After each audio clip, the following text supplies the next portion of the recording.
This is just a video because my friends keep asking me what it looks like when I untangle babies. So I'm just going to try to give you a view of what it actually looks like you're doing inside the mom. This is entertainment purposes only. You should never try this on your own without veterinary guidance. You can easily tear a uterus, causing your doe to die. You can damage a cervix to the point it has scar tissues and she can't have babies anymore. And of course, you can lose your baby. So again, this is just for entertainment purposes for my friends. I am not encouraging you to try this on your own. But just for an FYI, what I'm talking about with normal position and what we see in pictures is this is normal position.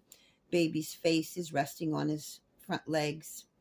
Sometimes we will see only one front leg, and most times that's just fine. Babies can be born this way easily. So when you see sticking out of mom, maybe a nose and a hoof,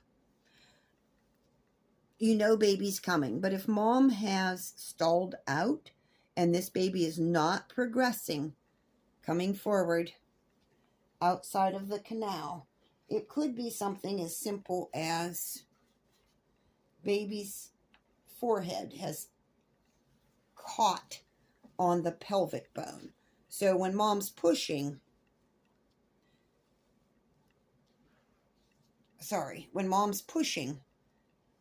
this is happening. And if that's allowed to continue, can turn into a baby whose head is completely this way, and then it won't fit. So if we're not making progress, this is the time you're going to go in and do your finger checks. So you have a nose, nothing's happening. You're well lubed. You're going inside mom in this position, all fingers together. And you're going to go in and feel. We know it's a front leg by feeling up to the knee. So even though this leg is out, you can tell that this knee bends like this. Then you're going to feel this face. And you, a lot of times, can put your finger right in their mouth. Going to go in. You can feel their eye. If you can't get in because this head is too far into the pelvic opening, which is bone, you can push baby back in a bit so that you can get past that pelvic bone, and then you have room inside to feel. What we want to make sure is we have this leg belonging to this baby and not someone else on top trying to come at the same time. So you go in, and this is where you take your time and you feel. You've got a head cupped in your hand. I never lose contact with my babies. My hand travels down. I follow that shoulder blade. I know this leg belongs to this baby. At this point, you can pull that leg forward just like that. Even though it's in a vaginal canal, it will lift up, curl, and come out. Again, the pelvic bone is here. Your hand has a bit of room inside the uterus to move. Another reason I keep my fingers always on the baby, not only is that uterus contracting and tight, but I don't want even my very short fingernails to poke her uterus. So hand always on the baby, travel in. Okay, I know I'm going to travel up this scapula, come around, and this head and this leg belong to this baby, but we're just not getting anywhere. So in that case, oftentimes what happens with this head hitting and turning like that, all we need to do is get a hold of that lower jaw. It's hard for me to show you at this angle, I apologize. But we're going to be inside mom, and we're going to get a hold of this lower jaw, thumb on the outside, fingertip on the inside. We're going to tip that jaw up.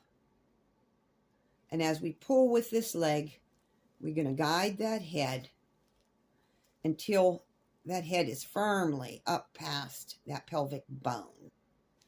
Then you're going to pull and It's a two-handed operation, pulling with the hand that's outside the dough.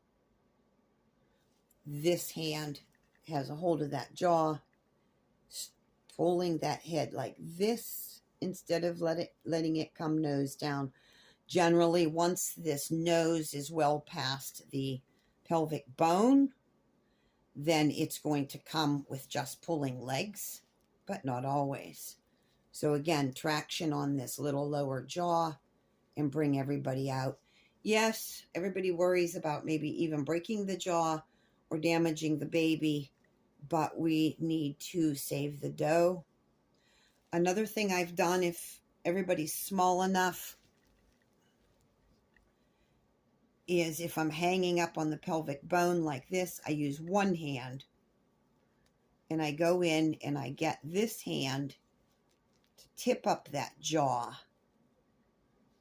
I get a hold of that jaw, and this finger has the leg. And then everybody can come.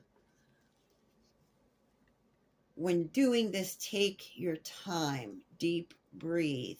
If it's not working and you're getting stressed because your dough is yelling and you're scared you're going to not get the baby out in time, deep breathe. We have to take the time it takes. If you travel in through that pelvic bone and this is just too tight, push baby back in until you can get past this baby. If this feels like oh my gosh, great big baby, like I can barely get my hand in, and how am I going to get this out? That's why we need veterinary assistance. May need a C-section. If baby's not little and not going to come easily, when you see this foot out, that's where your string comes in, your foot's hanging out. And yes, you're fumbling and you're nervous, and that's okay. I like to tie above the ankle, and then I actually wrap twice so it just doesn't make a noose effect. These little joints down here are very delicate, so I don't like to tie down below. I like above the ankle. So we're going to have some problems. This baby's just going to be big. This string is outside and you can use it to pull, and then that frees you up to not be trying to manipulate two hands. Your mother's vulva is right here, so you don't have a lot of room.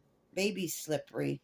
You're trying to do all this, so use this string to pull. You've got one hand in here tipping that head up. Take a hold of the face, take a hold inside the mouth, whatever it takes.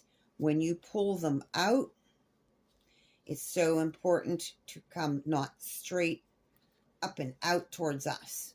We want to arc down towards the mom's udder with every birth. And then baby can come out. I hope that helps.